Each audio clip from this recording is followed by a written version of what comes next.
there, running ears. It's Manny again, and I just got back from Disney. Incredible trip, it always is. But came right back to the sign up for Springtime Surprise, and I am still surprised because it started yesterday, and as of today, with the exception of the 5K, it's still going on. Now, why is it taking so long to sell it out? Because last I checked, the last few runs, within an hour or so, sometimes even less than that, a lot of the races were sold out. Actually, for the marathon weekend, within about 45 minutes, I think almost everything was sold out. So why isn't Springtime Surprise selling out? Well, before I get into the reasons that I think there's a possibility that it's not selling out, please subscribe to the channel. You guys are doing great about that. You guys are sharing the content. We're getting a lot more subscribers, but I want to get to at least 500. We're over 400 now. So let's get to over 500. So please, if you like this content, please share it on social media. Please keep asking questions. I love that you guys are very interactive. But without further ado, let's get to the topic. So I've been really looking at social media to find out what the feel is. Why aren't you guys going? Why aren't people going to Springtime Surprise? And so I'm going to start with some of them. I was actually able to group some of them together, and I'm going to start. There's basically about 5 reasons why this is going on. But I'm going to start saying why I think that this is viable, this is not viable, and so forth and so on. So the first reason is people are saying, well, they increase capacity. And although I do believe they are increasing capacity slower and slower into the races now that they're getting back to normal, and they're getting the medals that they need, they're getting the shirts that they need, the merchandise, the staffing, and so forth, I still think it's not because they upped capacity. Because one simple answer is, if you look, 5K sold out in about 35 to 40 minutes, which is about right. About 30 to 40 minutes is usually when a 5K sells out. So that's the reason that I don't think that that's the main reason why it's not selling out. Now, for those of you who don't know, 5K is very simple. It's not timed, so it's very, very easy run. You can walk the whole thing. You're not going to get swept. You can take as many character pictures as possible. You don't have to worry about anything at all. And so that's the reason that the 5K sell out so quickly. So the second reason why I think, and again, I was reading a lot of you guys' posts, why I don't think it's selling out as quickly, and it has to do with the theming. Now, if you noticed, I'm wearing Star Wars, which a lot of people, even last year, dressed up in their Star Wars gear. They had Star Wars costumes on. I wore my Star Wars shirt before and after, not after, but before I did wear my Star Wars shirt, and I'll probably do that again. Star Wars was very nostalgic. It did pretty well. People like to exaggerate in between the middle part, they did sell out pretty quickly, but the first one didn't sell out that quickly, and the last one didn't sell out that quickly, and then of course it became virtual, and then they just retired it. I do still think it's going to be one of the Springtime Surprise, and now I'm thinking more and more because of social media, people demanding it back. I think it's going to be probably next year when you see it again, at least in the next couple of years, you should still see it. But I do like this theming. When I made my predictions, Pixar was one of the top ones. I always said, or I thought it was going to be something like the 100th anniversary. But if you notice, the anniversaries, they kind of put them into the theme. So whenever you had a spinning medal, it would have Mickey on one side and had the 50th anniversary on the other side. So I could easily see them doing Pixar on one side, 100th anniversary on the other side, if they want to go that route. But that's the second thing. And Star Wars was very nostalgic. One of the great things that Star Wars did that none of the other runs do is you ran into the scenes. If you guys have run it before, you know what I mean. The guys who haven't run it before, it was incredible. So you ran into a scene in Star Wars. So one of them was the trash compactor in A New Hope, the very first Star Wars movie. So you would run in there and you would grab that pole that they had to kind of, the trash compactor was coming in, and so you would hold on to it and you would pose for a picture, and then you would run out. And it was so cool to see those things, and so that's what made it unique. And I think a lot of people are just sick and tired of going like, man, I wish you would have brought this back, but they didn't. They went Pixar way. So that's number 2. Number 3, price. Now, I kind of grouped a lot of stuff into this, and you'll understand why. So the price, because this is a unique challenge.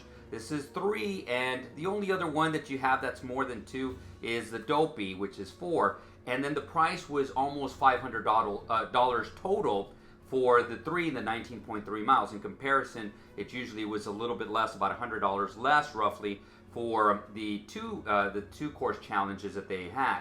So the prices are going up, and so people that are loyal to these runs are going like, man, I'm having to pay more and more and more, and then the prices keep going up. So I actually have to put an end to something. I can't go to all of them, so they say, all right, well, I'm going to do the marathon weekend because there's so many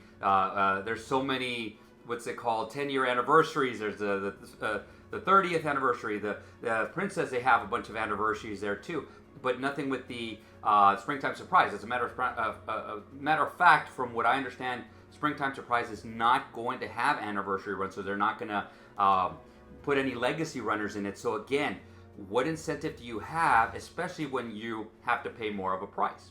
Now, bundled in together with the price is hotels. And somebody was saying, the resorts are a lot more expensive.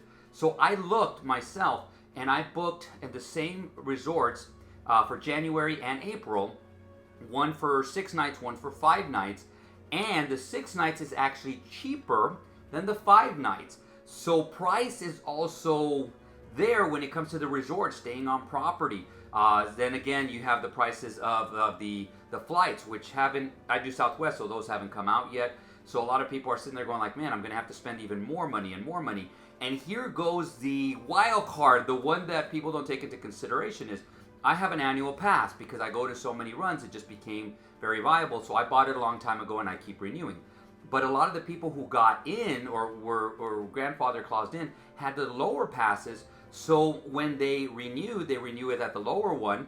And now they have blackout dates, and with new blackout dates, they may not be able to go to the parks during those runs.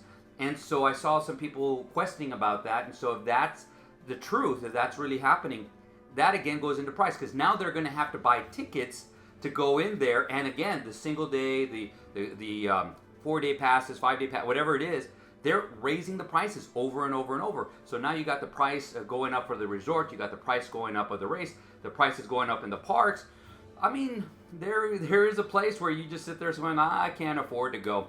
And I can understand that. So that's number 3. And I think that might be the biggest reason. So number 4 is basically just people are getting tired of the Run Disney Antics. Well, actually, I should say more the Disney Antics. Because even when we were signing up this past, or yesterday, I should say, it seems like such a long time ago, but it was yesterday. There was a hiccup at the beginning. At the beginning of this was about 10 minutes or so before the actual challenge button came out, register now. When you clicked on it, it actually said it was sold out. So I do believe that there was quite a few people that said, it's sold out, I'm done, whatever and stuff, and they clicked off, and nothing else was coming on.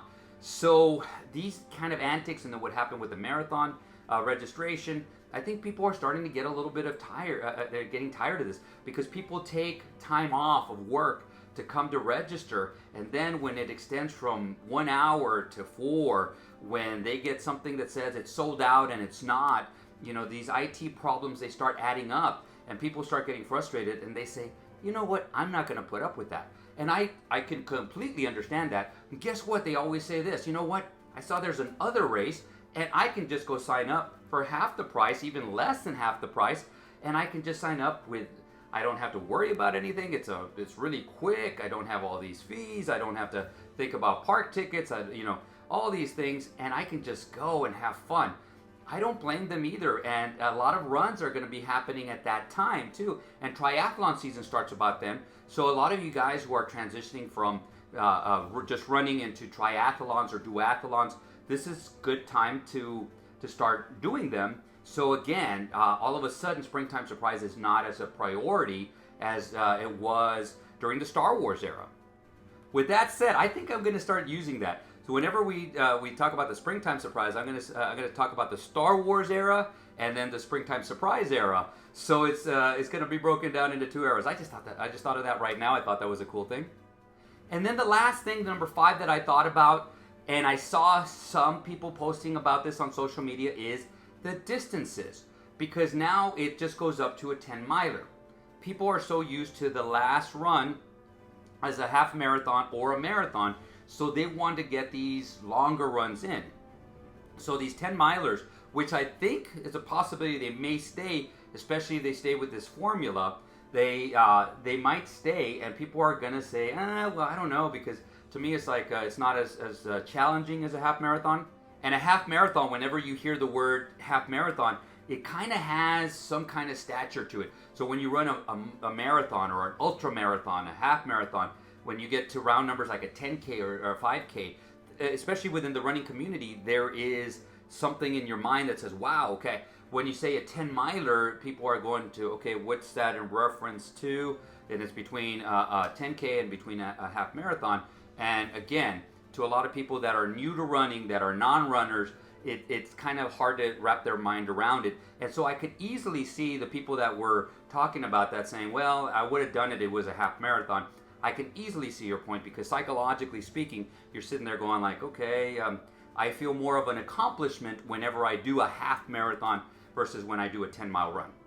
So with that said, guys, did I miss anything? Do you guys have a particular reason why you didn't sign up, or a reason why you signed up? I do it because I love Run Disney, and I'm going to continue going as long as I can, as long as I can afford it, and as long as I have fun.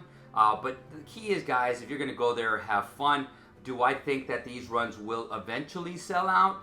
Yes, I do think they will eventually sell out. I do think there's going to be a little bit of repercussion, and listen to me on this one. It's going to be, the repercussion is going to be with the charities, because now that there is more bibs, less people are going to sign up for the charities. So if you guys were considering running charities and you have really, you have a connection to something like Make-A-Wish, which is a fantastic charity. I donate to that one too. And let's say you were going to do a little bit of fundraising for that, make sure that you, if you can, you give them a little bit, because I actually walked around the park with some of the Make-A-Wish kids. I've flown in with some Make-A-Wish kids, and it's just, it's so humbling when you see these children, and they have these disabilities, they have these diseases and stuff, and their attitude is so awesome, and you wish that people would have that attitude anywhere they went. And so it's so awesome to see this. But I do think that's going to be one of the biggest things that's going to impact when races like this do not sell out. I do eventually think it will sell out. Is it going to sell out today or tomorrow? Probably not. I do think if you continue checking the sites, I think the next one to sell out is probably going to be the 10K. And I think somewhere down the line, the 10 miler and the challenge will sell out. But I do think it's going to be a while. With that said, I'm not going to leave without telling you this real quick, and I'm sorry, this is I don't want to be long-winded. Guys, there's a concert series going on in Epcot, and again, Boyz II Men is going to be playing. I said this before, during the Wine and Dine. I got to see Air Supply over this weekend, and it was awesome. As a matter of fact, I videotaped them. I'm going to look to see if I can put a separate video with their videos, their music on. But the only thing is I'm going to be flagged right away because there's copyright things and stuff. They won't take it down because it's not monetized. So if you guys want to see that, that's going to be awesome. I really suggest, it was so incredible. They sounded, by their second set, they sounded like they did in their albums. And I loved Air Supply growing up. It was one of my favorite bands. And so I got to see them, and it was just incredible. Guys, with that said, I don't want to take up much more of your time. You guys create a magical run, and we'll see you sooner than later.